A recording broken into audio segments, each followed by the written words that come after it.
सबसे दुखद बात यह है कि यहाँ न्यायपालिका में न्यायाधीश सब सोए हुए हैं, वो जनता के साथ न्याय नहीं कर पा रहे हैं। हमको बिल्कुल आशा नहीं है, प्रशासन से, कोर्ट से, नेताओं से हमें बिल्कुल आशा नहीं कि आप समझिए, जागिए और खड़े हो जाइए कि अगर ये नहीं बचा तो हम नहीं बचेंगे। निश्चित समय में अगर न्याय नहीं मिल पाया यहाँ के आदिवासियों को, तो मैं छत्तीसगढ़ उच्च न्यायालय में ताला बंदी करूंगा।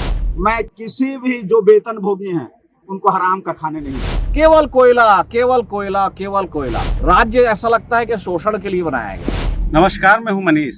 इस वक्त हम अंबिकापुर बिलासपुर हाईवे पर हैं और हमारे पीछे आप देख रहे हैं हस्दियों को बचाने के लिए लोग पद यात्रा कर रहे हैं। ये पद यात्रा कहाँ से निकली है, कौन लोग हैं जो ये पद यात्रा कर रहे हैं, बातचीत करेंगे और जानने की कोशिश करेंगे कि पद यात्रा क्यों करनी पड़ी। सबसे पहले तो आप अपना परिचय बता देंगे। मैं प्रथमेश बिलासपुर से। इसकी जरूरत इसलिए पड़ी इस पदयात्रा की, बहुत सही सवाल हुआ ये कि लोग यह समझ रहे हैं कि यह लड़ाई सिर्फ हसदेव के आदिवासियों की लड़ाई है। संदेश यह जा रहा था, जबकि हसदेव के जंगलों का महत्व सिर्फ उनके लिए नहीं है, पूरे छत्तीसगढ़ और पूरे देश के लिए है।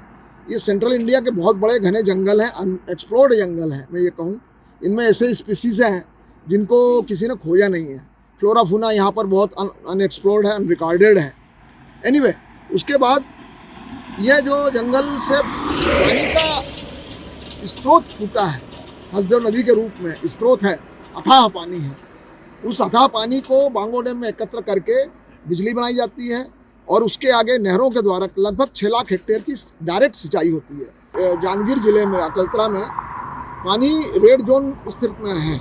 वहाँ पर पीने का पानी, यदि नहरें गर्मी में अगर नहीं चलती हैं तो पीने की भयंकर विकट स्थिति उत्पन्न हो जाती है। तो इसका बहुत महत्व है इन जंगलों का। और इस बात को हम समझाने के लिए कि ये लड़ाई सिर्फ उनकी नहीं है, इन किसानों की, अकलतरा निवासियों की, व्यापारियों की, सबकी लड़ाई है। इसके लिए हमने यात्रा शुरू की। तो सबसे पहले तो आपको बताऊं कि यात्राएं कहीं ना कहीं एक बड़ा परिवर्तन अक्सर लाती हैं। तो इससे पहले भी पद यात्रा किया जा चुका है। जो हसदेव प्रभावित जो लोग हैं, जहां पर माइनिंग हो रहा है, वहां से करीब 300 किलोमीटर दूर लोग रायपुर तक पद यात्रा किए। तमाम आंदोलन हो रहा है, कई सालों से लोग वहां पर धरने पर आज भी बैठे हुए हैं। अब तक कोई सुनवाई नहीं हो रहा है। अभी हाल ही में सरगुजा में कलेक्टर को इस बात का ज्ञापन दिया गया है कि जो फर्जी ग्राम सभाएं वहां पर हुई हैं उसको लेकर उन पर कार्रवाई हो, फिर भी अब तक कोई कार्रवाई दिखाई नहीं दे रही है।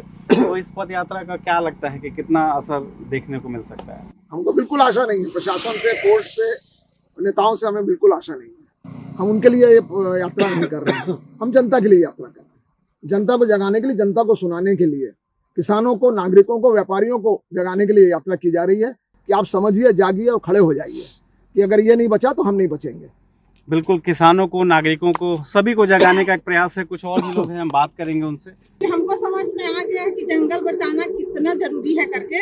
ये हमारे पीढ़ियों के लिए है। एक हसदेव का जंगल नहीं, चाहे बस्तर का हो, रायगढ़ का हो, या कहीं भी हमारे पूरे चारों तरफ छत्तीसगढ़ का जंगल नहीं कटना चाहिए, खनन नहीं होनी चाहिए। इससे हमारे पूरा प्रदूषण फैल रहा है। हमारी जो बांधों में पानी कमी हो जाएगी, हमारे नदियों में, नहरों में, और हमारी जो नलकूप जो हम पीते हैं बोर द्वारा पानी हमारे घरों में जो जाती है, वो पूरी तरीका से आने वाले 5 साल 10 साल में लुप्त हो जाएगी। तो हमारे बच्चे, आने वाले पीढ़ी तड़पेंगे पानी के लिए। तो इसके लिए हमको समझ में आ गए। कुछ और भी लोग हैं हमारे साथ, आप अपने बारे में परिचय बता दें। राधेश्याम शर्मा, सामाजिक कार्यकर्ता, रायगढ़ से।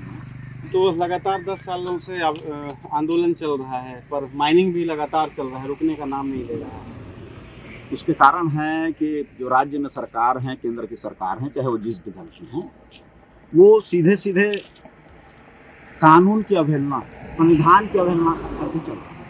वो केंद्र सरकार की भी वही स्थिति है। छत्तीसगढ़ के अलावा दूसरे अन्य राज्यों में जहाँ औद्योगिकरण हो रहा है, वहाँ भी पर्यावरण के कानून, वन से संबंधित कानून, वनाधिकारों से संबंधित कानून, सबकी अवहेलना हो रही है और कॉर्पोरेट जगत को स्थापित किया जा रहा है। ये सबसे बड़े दुख की बात है। और छत्तीसगढ़ में सबसे दुखद बात यह है कि यहाँ न्यायपालिका में न्यायाधीश सब सोए हुए हैं, वो जनता के साथ न्याय नहीं कर पा रहे हैं। मेरी यह यात्रा, मैं इस 64 वर्ष की उम्र में मेरी अंतिम यात्रा है, मान के चलिए। मैं अन्न त्याग करके इस यात्रा को कर रहा हूँ और फिर हरिहरपुर से उस महासभा के बाद मैं हाई कोर्ट, उच्च न्यायालय तक जाऊंगा और मैं एक अल्टीमेटम उनको वहीं हरिहरपुर से दूंगा कि उतने निश्चित समय में अगर न्याय नहीं मिल पाया यहाँ के आदिवासियों को तो मैं छत्तीसगढ़ उच्च न्यायालय में ताला बंदी करूंगा। मैं किसी भी जो वेतन भोगी हैं उनको हराम का खाने नहीं दूंगा। जी, हम ईश्वर से कामना करेंगे जी। आपकी उम्र लंबी हो, आपकी यात्रा और भी हो। धन्यवाद। कुछ और भी लोग हैं हमारे साथ, कुछ गांधी जी के वेशभूषा में हैं। तब सबसे पहले तो आप अपना परिचय बताएंगे। जी, मैं संजय एल सिंघानी बिलासपुर से। जी, ये पद यात्रा जनता की भलाई के लिए और अपना जीवन बचाने के लिए, हम खुद के लिए लड़ रहे हैं। ये पद यात्रा आप लोगों का जीवन बचाने के लिए, जल बचाने के लिए। अगर ये हत्याओं के जंगल नहीं बचते तो हाथी और मानव का वो बहुत भयानक है। अभी भी आप देख सकते हैं कि हम उनके घरों को उजाड़ रहे हैं, जंगलों को उजाड़ रहे हैं, तो वो हमारे घरों तक क्या आ रहे हैं। अभी ये स्थिति, अगर हम उनके पूरे जंगलों को उजाड़ देंगे तो वो तो हमारे घरों में घुसेंगे ही, जब हम उनके घरों में घुसेंगे। बस यही सोच के हम इस पद यात्रा को कर रहे हैं। मैं सुदीप श्रीवास्तव हूँ, मैं अधिवक्ता हूँ और 2012 से हसदेव में जो वन अनुमति दी गई पेड़ कटाई की और खदान की, उसके खिलाफ अदालतों में लड़ रहा हूँ। कुछ जगहों पर हमें जीत मिली है, कुछ जगहों पर अभी केस अभी भी विचाराधीन है। और हमारे ही केस में जो wild life institute of India और ICFRE की जो रिपोर्ट बनी जो 2021 में आई, वो मेरे ही केस में है। और उसमें साफ साफ लिखा है कि जितना खुदाई हो गया वहाँ तुरंत बंद करो, आगे मत बढ़ो। अगर बढ़ेंगे तो जो मानव हाथी द्वंद्व है उत्तर छत्तीसगढ़ में वो बहुत विकराल रूप लेगा। फिर वांगो डैम उस पर आश्रित है। 61 आदिवासी गांव डुबा के हम लोगों ने ये डैम बनाया, ये सोच के कि छत्तीसगढ़ का सबसे बड़ा इरिगेशन इंफ्रास्ट्रक्चर है, लाखों करोड़ों लोगों को इसका लाभ होगा। और आज हम उसी के कैचमेंट में, मैंने जिसको मानसिक दिवालियापन कहता हूं मैं, उसी के कैचमेंट में माइनिंग करा रहे हैं। वो भी तब जब कोयले के डिपॉजिट देश में 1000 है, हसदेव में केवल 20। बिल्कुल जरूरत नहीं है यहां आने की। 50 साल बाद तो देश में कोयले का उपयोग ही बंद हो जाएगा। हम लोग 200-300 डिपॉजिट भी नहीं खोद पाएंगे तब तक। फिर यहां क्यों आ रहे हैं?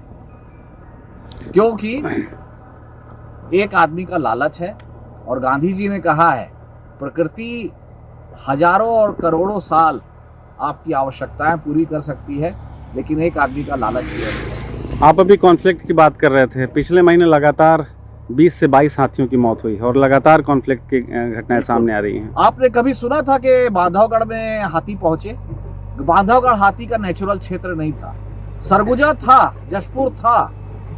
क्यों जा रहे हैं? क्योंकि यहाँ खनन हो रहा है, यहाँ से डिस्टर्ब होके उधर जा रहे हैं, कहीं करंट से मर रहे हैं, कहीं हाथी गांव में घुस रहा है, हाथी आदमी को मार रहा है। मेरे जो रिपोर्ट है WII की, उसमें क्या लिखा है कि देश में 30,000 जंगली हाथी हैं, उसमें से मुश्किल से 400 यहाँ है, माने 1% के लगभग। लेकिन जो कुल मौतें हैं इस कॉन्फ्लिक्ट के कारण, वो देश का 15% छत्तीसगढ़।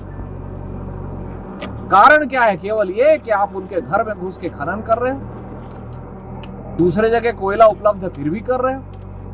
हमारे यहाँ सारी ट्रेनें रद्द हो रही हैं। हम लोगों के नाते रिश्तेदार में हम शादी ब्याह में नहीं जा सकते, रोजगार में नहीं जा सकते। केवल कोयला, केवल कोयला, केवल कोयला। राज्य ऐसा लगता है कि शोषण के लिए बनाया गया है।